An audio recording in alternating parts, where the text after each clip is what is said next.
Welcome to Spotlight Gulf Coast, a weekly showcase of people and events across South Mississippi. Sponsored by the IP Casino Resort and Spa, Mississippi Power Company, Wycurt Realtors Gulf Properties, and Butch Ostolet Autoplex.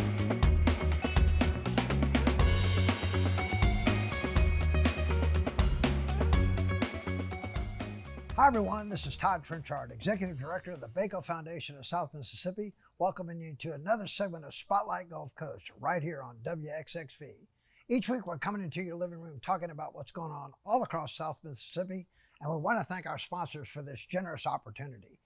I know that a lot of y'all will remember my guest today, Mr. Julian Rankin, and Julian, this is your first time over to the set, and I want to thank you first of all, this beautiful print that we have up here, and I think that was one of the things we talked about even before the show started, how we could maybe showcase some of the things that Walter Anderson did. And, I've gotten to see you since you arrived here, and you've been such an asset to our local community. We're going to get to that, but tell us a little bit about yourself and what brought you down here. Sure. Well, first, it's a beautiful set, of course, and love being over here in the studio. And like you said, this Anderson print, Realizations, the Anderson family shop helped us get this in here, and right. It's really an example of how Anderson's work continues to live on and becomes a part of all of our lives. It's in many of the folks' living rooms around the South. So, coming down here when I did, which was 4 years ago and change at this point, back in 2018, really fish out of water in some ways. I, came from Jackson. I lived all over the state and all over the South, but never here on coastal Mississippi territory, and I was really embraced. And obviously the Anderson Museum is such an important institution, so it's been a really wonderful ride to be a part of this community.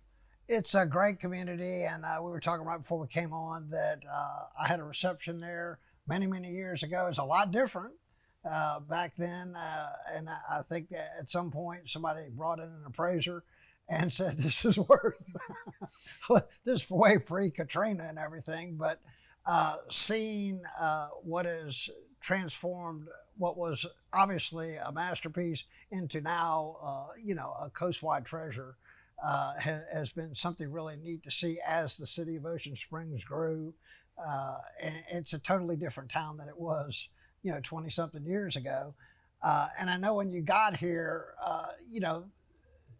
you were highly sought after. I mean, they put out a big search. Everybody applied for the position. And that's got to be somewhat a little nerve-wracking coming into a new community and, not knowing what to expect. But I'm sure you found the people that are the doers pretty quickly and surround yourself with a great team. Yeah, well, I mean, we had the fortunate opportunity to, again, have such a legacy like you're talking about of 30 years now, plus years of that museum being around. And the community center, which you were referencing, was built in the 50s. And so from, way back then, Anderson's art has been critical to Ocean Springs community and to South Mississippi and really the Gulf South. So, when I started, it was, like I said, a new adventure. And I tried to take inspiration from Walter Anderson at that time and, just kind of go out into the waves of uncertainty and find, like you're saying, the people, the crew, the staff that helped me navigate these waters. And then whether it's the Baco Foundation and all these other institutions and supporters across the region who have helped fuel what has been a renaissance for the museum, an expansion, a growth period. And we're still staying true to that founding vision, but we're doing a lot more innovative work across sector with STEM and workforce training and all that. And so it's been a real blessing to be a part of that. It wasn't just something that you opened the doors and people toured. I mean, you've gotten involved in the community, offered some, suggestions or some ideas that others have bought into. I know we've partnered. I think the first thing I remember that you put on, I think we had a James Beard chef that was there, and we came over and we had a little dinner in the new complex, and that was a great exposure there. And then later, obviously the project we did in Pascagoula a couple of years ago where, really something unique, where you were doing something in a city that wasn't Ocean Springs, getting Mississippi Power to partner. And of course, we were able to join in with that, M&M Bank, and got the kids involved. That's sort of thinking out of the box. But everything that you're doing, you've seen somewhere. Yeah, in some ways, and I think what's been interesting is, we have ideas, and I had ideas, but finding what the community needed, and one of the things that was fortuitous, because I did come from outside of, coastal Mississippi.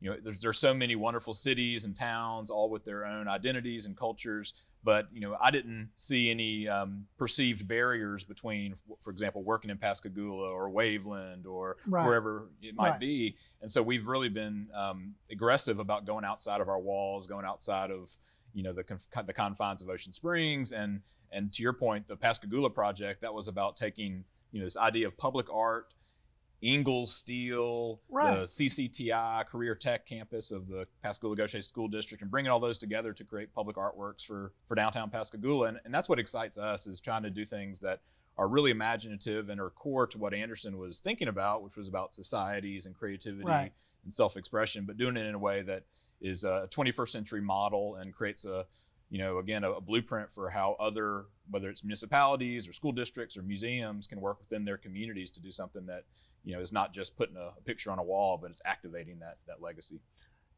Sometimes the question's asked, why is art so important?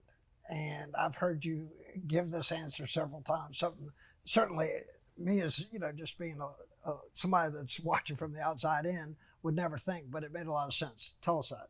Yeah, well, I mean, the general premise is, people think of artworks as something that is, whether those are priceless treasures or things you decorate with, things that are beautiful, and that's part of it. And certainly arts education is in some ways about training people to make art, but really the broader picture is about creative self-expression, about thinking outside the box, about finding ways to innovate. And so when we think about what arts education means, what the art museum means, it's much more than what we have in our collection. That's just the starting point. So it's going, again, beyond the walls, or taking the legacy of Anderson, applying it to, high-tech applications that we have that he didn't have. But if Anderson was an artist today, he would be using 3D printers or CNC machines, and the fabrication that, the legacy of that with Ingalls Shipbuilding or wherever you want to point around here into the industries and the culture.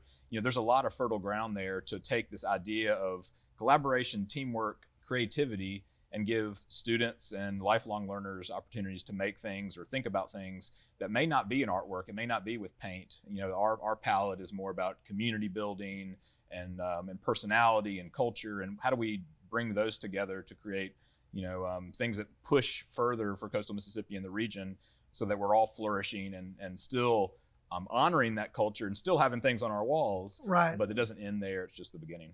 I know that, and we're on a roll now. I'm starting to think as you're talking, because while you're talking about all this with the community, you've got a young family, you've got, a son, and you talk about how you brought him out to the island. So you're educating him in the same thing that you're doing with us. That's got to be neat as a father and as a professional to have these things coincide. Yeah.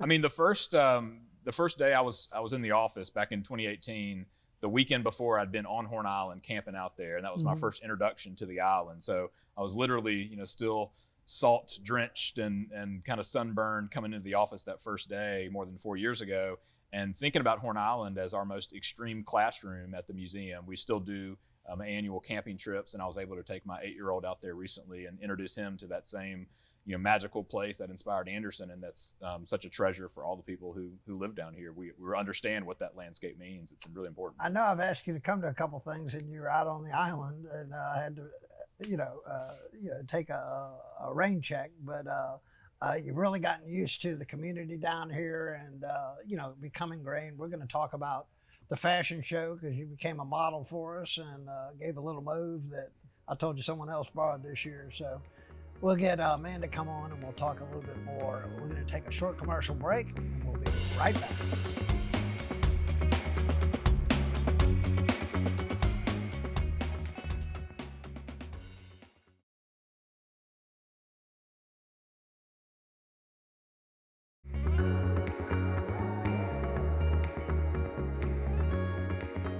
Welcome back, everyone. Of course, we're joined by Julian Rankin with the Walter Anderson Museum of Art, and one of my great friends, Ricky Matthews. He asked me one time, "You met this guy, Julian Rankin?" I said, "Well, of course I know who Julian is." And I mean, he raved, and Ricky rarely does that. But he said, you've got to get to know him a little better, because he has ideas that are just sort of, it's one of the things that stands out about you right away, and that's important for a lot of us to understand that, younger people have great ideas. I mean, you've been an accomplished writer, at a very young age, and done a lot of things, and we're blessed here on the coast. I know you were just recently recognized with the One Coast Award under 40, and just to see the people that were up there, that is the changing sort of the guard. I mean, the younger people are doing things that are pretty incredible. Yeah, absolutely. And I think, to use the kind of Anderson ethos and philosophies again, it's like nature, right? There's always another season. There's always new growth coming up. And certainly on the coast, there's so many dynamic individuals across industry and sector. And, I've been fortunate to be involved with the Business Council and their Master's Leadership Program, Right. and several of our staff members too, and different leadership programs on the coast, and get to meet whether it's folks from Ingalls or Mississippi Power or Hancock Whitney or, contractors and developers and all the people. And for me, that's part of this ecology of community and of development that really makes our communities and cities strong. And so I've really leaned on folks like you, and those who have come before who have these positions of power and influence and can open doors, but it's all about, drawing in the next folks, the next crop, and cultivating that. And that's what we need as a region, any region does, is for people to stay here, put down roots, and develop their own, philosophies and entrepreneurial endeavors and all this, and businesses, because that's how you're going to sustain any place for decades and generations. And that's what I think is happening here. And I think Anderson and the museum can be a big part of that, especially when you think about K-12 and education, Right. but just as a symbol of, continual rebirth and rejuvenation. That's what we try to be for people. I think that one of the things that we've done well is have super events where we bring a lot of people together, a lot of community leaders. The fashion show is a great example of that.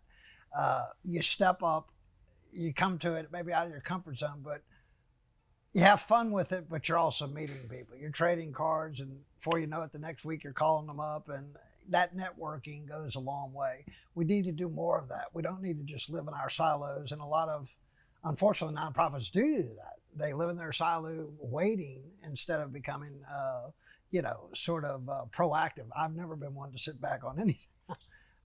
And I think you're probably the same way. You've got to take some kind of, risk, chance. Sometimes your community may not be or see your vision. Yeah. But when it's all over, they're going to look back and say, I feel confident when I'm doing it. Do you feel that same way? For sure. And I mean, the trailblazing mentality of, not to keep taking it back to Anderson, but, you think about the community center that you mentioned that he painted so long ago, and it wasn't until past few decades that it's been protected as it is and understood for the value that it has. And that's an artist, in that case, believing in his own vision. And then over time, it becomes accepted. Well, proof of concept, whether you're a nonprofit leader or a business owner, you have to believe in what you're, coming up with, the things you see, the opportunities that you're chasing. But then it also does take that collaboration. Every meeting, every person you interact with is an opportunity to not just further whatever your endeavor might be, but to help them along the way. And I think there's an idea that everything is mutually exclusive or zero sum, but I think when we work together, we create more opportunity for more people. And that's where I see the real possibility for us, in terms of fundraising. That's, we go after grants that, may not on its face be art centric or nonprofit centric, or there might be economic development related or what have you. And that's just about thinking imaginatively and chasing down those opportunities because it's good for the region. Right. Now, as far as some of the programs that you have, I know a long time ago we used to have summer camps where we would have summer camps and we'd partner with Chevron and we'd sponsor, some kids. That might have been one of my first exposures to Walter Anderson Museum. But the museum itself has priceless artifacts, artwork inside of it. We live in a region where there's hurricanes, and I did not realize y'all have a pretty, detailed plan on what to do, how you're going to do it, protect that. And people may not know that every time something's coming in the Gulf, you're sort of thinking a little bit differently. Yeah, and that's a reality for all of us. Obviously, we with livelihoods and homes and so forth, we have the added layer of these works. Many of them are on paper, the most fragile things you can imagine, and we have to take real precaution to protect them. And we've been fortunate, obviously, over the years to do that. We're a little higher than some think we are in Ocean Springs. We're fortunate to have a little bit of higher ground, and so we've weathered storms well, and we have all the protection of the bank vaults and things Right. that people think museums have. We have those too. But to your point, about those priceless objects, I go back to this idea of that just being the starting point. And a lot of the work we do, you talk about summer camps, that still happens, of course, that's traditional kind of things. But then we have these initiatives with, school districts and K-12 educators all across the region that many of them go years on end. The Pascagoula project we talked about, we did something with St. Martin around arts and environmental action about microplastics in the Gulf. And we really try to think about not just, what is, the creative idea that we could bring to something, but what are the sustainability mechanisms for the whole Gulf, and how can we participate in research institutions helping to develop that capacity for all of us, because I think the more that we protect our environment, the more that we understand it, the more that we lean on each other, the stronger we're going to be ultimately. And that's really what we're doing with our campus expansion called the Creative Complex, which is currently underway. Right. Public-private partnerships, multi-million-dollar expansion, and it's about having a permanent space to do that kind of education and provide that leadership. We're going to go to another commercial break, bring on Amanda, but you were talking about that expansion, working with the Main Street, Mississippi Power, who's been so instrumental in so many things quietly behind the scene. And, I've always known that because I've been a part of the community with M&M Bank, and, we worked together on some of those. They'd call Ocean Springs an artsy community, but it really was always an artsy community. It was just, given the opportunity. And like I said, you couldn't ask for a better community to land in. I mean, for something that you're promoting, because it's certainly, I know you've found a lot of supporters. So we're going to take a short commercial break. We're talking with Julian Rankin, and we'll be right back.